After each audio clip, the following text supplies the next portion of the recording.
Her body was found January 31st, 1969. Exactly 1 year later, David Milgaard was sentenced for the crime. He was 17 years old.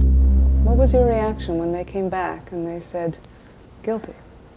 I turned around and I saw my father, who was a very big man, and I just seen him look completely weak.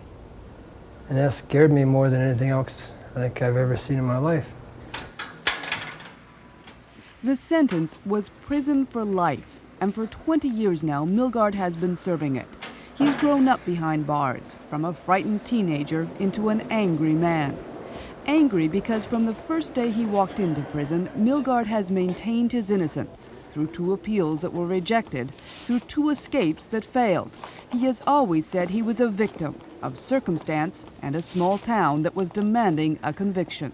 The newspapers are just talking blood, and rape, and everybody's up in the air about it. Do you think they were just desperate to convict somebody, and you happened to be it? Saskatoon was desperate to convict somebody, and they did convict me, yes. What follows is a recreation of the Crown's case. The transcript says Milgaard arrived in Saskatoon the morning of the murder. He was with 2 friends on their way from Regina to Vancouver, where he admits they were hoping to buy drugs. They weren't angels. 2 years earlier, Milgaard spent time in a reformatory after he was picked up for joyriding, but he had no criminal record. His friend Ron Wilson, however, had just gotten out of jail. It was his car they were riding in that day, accompanied by Nicole John, a girl Milgaard says he met in a Regina park. The Crown says it was about 6:30 in the morning when the 3 drove into town, looking for the house of another friend of Milgaard's, Albert Cadrain. But Milgaard had only been there once before, and they got lost. They came across a woman in a black coat and asked for directions, but she couldn't help them. As they attempted to turn around, the car got stuck on some ice.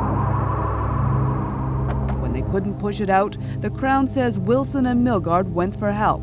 Milgaard in the direction of the woman they'd just seen. According to the Crown, that woman was Gail Miller, a 20-year-old nursing assistant on her way to work. She was last seen alive that morning at her home at 6:45. At 7:10, Milgaard was seen, but it was here at a motel several miles away from the neighborhood. He had stopped to get a map. By that time, the Crown says, he had already killed Gail Miller, stabbed her 14 times, and left her body in a lane. 21 years after Gail Miller's body was found in this alley, there are still questions about David Milgaard's conviction. At the time of his trial, there was little physical evidence to implicate him. No fingerprints, no footprints, no eyewitnesses. On top of that, there were questions about timing. According to the testimony, Milgaard had only between 10 and 20 minutes to find Gail Miller, rape and murder her, and get out of the neighborhood. There are questions, too, about Milgaard's behavior that morning. After getting the map, he and his friends returned to the neighborhood, stopping to help another car in trouble. If Milgaard had just killed someone, you might expect he'd be nervous, agitated. But the people he helped say no. He was polite. He was observant and just seemed like a nice fella, and that was all there was to it. Alicia Danchuk and her husband, Walter, testified at the trial. He looked like a very nice fella. He was calm, and he didn't look nervous or anything at that time. Just a nice kid. In the end, what put Milgaard behind bars was the testimony of his 3 friends. When police first questioned them, all 3 denied any knowledge of the murder. None of them said anything to implicate Milgaard. But then, one by one, their stories changed. First was Albert Cadrain. 3 weeks after he was questioned, he went back to police and told them that when Milgaard finally arrived at his house that morning, there was blood on his shirt and pants. Cadrain later collected $2,000 that had been offered as a reward. The next story to change was Ron Wilson's. After repeated police questioning, he too said he saw blood on Milgaard. What's more, he'd seen him with a paring knife, one that matched the description of the murder weapon. In a written statement, he went further still, saying that later in the trip in Calgary, Milgaard told him he'd, quote, hit a girl in Saskatoon, grabbed her purse, jabbed her with a knife, but thought she'd be okay. But the most damning evidence came from Nicole John. Again, after repeated questioning, she corroborated the story about the knife. Then, she claimed to have seen the whole thing. When the two boys went for help that morning, John was left in the car. She says she watched as Milgaard dragged a woman into the alley and stabbed her with a knife. At that point, she says, she ran. Both Cadrain and Wilson said that you had blood on your clothes. Did you? I had no blood on my clothes. Both Wilson and John said you had a paring knife. Did you have a paring knife? I had no paring knife. John says she saw you stab a woman. Did you stab a woman? I never stabbed a woman. In fact, by the time Nicole John took the stand at the trial, she could no longer say he'd stabbed a woman either. She refused to repeat what she told police in her statement, and when she was asked about it, she said she couldn't remember. Milgaard maintains it's proof she was intimidated by police, and now, 20 years after the trial, there are new doubts about the other witnesses, their credibility, and how police treated them. Shortly after the trial, Albert Cadrain ended up in the hospital. It was the beginning of what his family says has been a long series of emotional problems. And even today, he remembers the stress. I used to spit blood every 5 minutes, all day long. I started getting ulcers and spitting blood every 5 minutes. I just cough and spit. Nevertheless, Cadrain stands by his story of seeing blood on Milgaard. But it now appears that in the days before the trial, Cadrain was seeing a lot of things. Visions in which David Milgaard was a snake, for instance. That's according to his brother, Dennis, who now wonders if Cadrain should have been called as a witness at all. To me, you know, I don't know how much weight you can give to somebody that's emotionally destroyed. And since then, Ron Wilson has come forward to say his testimony shouldn't be given any weight either, because he lied.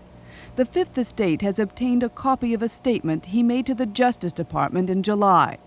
In it, he says he lied about seeing blood on Milgaard's clothes, lied about Milgaard having a paring knife, and as for the conversation in which Milgaard supposedly told him he'd hit a girl in Saskatoon, Wilson now calls that, quote, bullshit.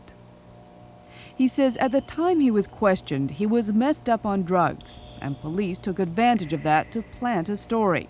In his statement to the Justice Department, Wilson says he was coerced. Quote, I was scared that if they weren't going to charge David with this, they were going to charge me. We'd like to ask you about David Milgaard. Not interested. Well, I'm no part of it. Today, none of the officers involved in the original investigation will talk publicly. Not even the man Ron Wilson accuses of coercion. Privately, though, retired Detective Ed Karst says he did nothing wrong, and he welcomes a judicial review. And the review is what David Milgaard and his mother have been fighting for. Please, Madam Minister, listen to me. Please, Madam Minister, set David free. In a tireless campaign that began the day her son went to jail, Joyce Milgaard has played publicist and detective, but it's not made her popular with the police or the woman who will decide her son's fate. Justice Minister Kim Campbell refuses to speak with her directly. I'm sorry, madam, if you want your son to have a fair hearing, don't approach me personally. I'm sorry. I'm doing what I have to do. If they'd done a proper investigation in the first place, none of this would be happening today. A case in point. 4 years ago, Mrs. Milgaard found Deb Hall, a witness to a crucial part of the Crown's case, who the police had never talked to. A few weeks before Milgaard was arrested, Hall attended a party in a motel room, a party at which the Crown says Milgaard reenacted the crime. That information came from two witnesses, Craig Melnick and George Lapchuk, both of whom were facing charges at the time. In tonight's news, the police investigation into the Gail Miller murder continues. They said that when a story about the Miller murder came on the news, somebody started teasing Milgaard, who by then was known to be a suspect. According to Lapchuk and Melnick, Milgaard then jumped up, grabbed a pillow, and began stabbing it with his fist. "Yes, I stabbed her," Lapchuk quoted him as saying. "I killed her. I stabbed her 14 times, and then she died." He was fluffing it, so he was doing this and sort of thing. Right. And then he flipped it behind his back.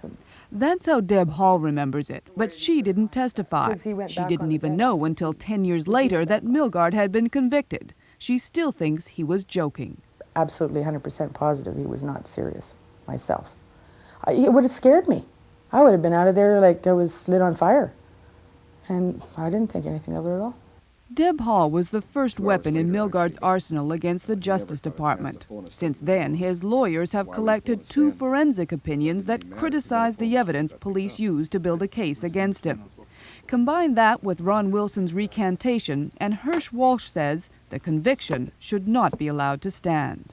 Put the whole story in a courtroom setting now before 12 people, and there isn't a shred of a case against David Milgaard.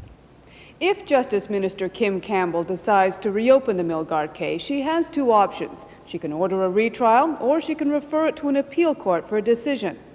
Either way, the test becomes, is there a reasonable doubt David Milgaard is innocent? That's what he has to prove. He doesn't have to prove who really killed Gail Miller. But the fact is, someone did, and now the Milgaard camp thinks they know who that is. Last March, an anonymous phone tip led Joyce Milgaard to this woman. Her name is Linda Fisher, and for many years now, she too has believed in David Milgaard's innocence. The evidence to me points more to Larry with his record. Larry is Larry Earl Fisher, the man Linda was married to for 3 turbulent years in the late 60s. In 1970, Fisher was arrested in Winnipeg on charges of rape and soon confessed to 4 previous sexual assaults. 3 of them, it turns out, took place in Saskatoon. On the morning Gail Miller was murdered, David Milgaard and his friends were looking for a house in Saskatoon, the house of Albert Cadrain. This was it, a block and a half away from where Gail Miller's body was found. But the Cadrains weren't the only tenants in the house back then. There was an apartment in the basement, and in 1969, it was occupied by Larry Fisher and his wife. Today, Linda Fisher has vivid memories of the morning of the murder. She and Larry were having yet another fight, she says, when a news report came on the radio. In the heat of the moment, she accused him of murdering Gail Miller. I said, well, Larry, you probably, it was probably you that killed the nurse. And what was his reaction when you accused him of that? Well, he just looked at me and his color just drained. He just stopped. He quit arguing, and he just looked like he was caught. Did you kill Gail Miller? No, I did not. It had nothing to do with that death. This is Larry Fisher today. He first went to jail in 1971. He's still here because when he was let out in 1980, he raped and almost killed another woman. Unlike his ex-wife, he says he doesn't remember the morning Gail Miller was killed, not the murder, nor the accusation. It seems strange that a wife would say to her husband, I think you killed a woman, and yet you don't remember. No. Those sorts of things were said every day in your house? Oh, Christ, everything happened in our house. In a statement she gave to a private investigator, Linda Fisher says the other thing that makes her suspect her former husband is the fact that Gail Miller was killed with a knife. And did you use knives when you committed those assaults? Not all of them. How many of them? I'd rough it out about 2, maybe 3. And what kind of knife did you use? Just about any type I could use. Did you ever use a paring knife in any of those other assaults? I used one in Winnipeg. In Winnipeg? Yes. The facts add up to a very damning picture. First of all, you have a history of brutal rapes. In some cases, you did use a knife. And then you lived a block and a half away from where Gail Miller's body was found. Doesn't that make you a logical suspect? I fully agree with you. But the cops have already had my name for 21 years. Now, if they had some concrete evidence, why didn't they charge me 21 years ago? Linda Fisher says it's because they didn't do their homework. 10 years ago, she went to police with her suspicions. She never heard from them again. Do you believe he's guilty? I may feel he's guilty, but I don't want to say the man's guilty Why not? when I don't know it. Maybe because of my own situation. 20 years later, David Milgaard knows that one way or another, his situation is about to change. If the minister reopens his case, there is hope. If not, he will remain in his cell at the mercy of the parole board. Since 1960, there have been hundreds of applications to the minister, but only 14 have been reopened, and in only 6 of those were the charges dropped.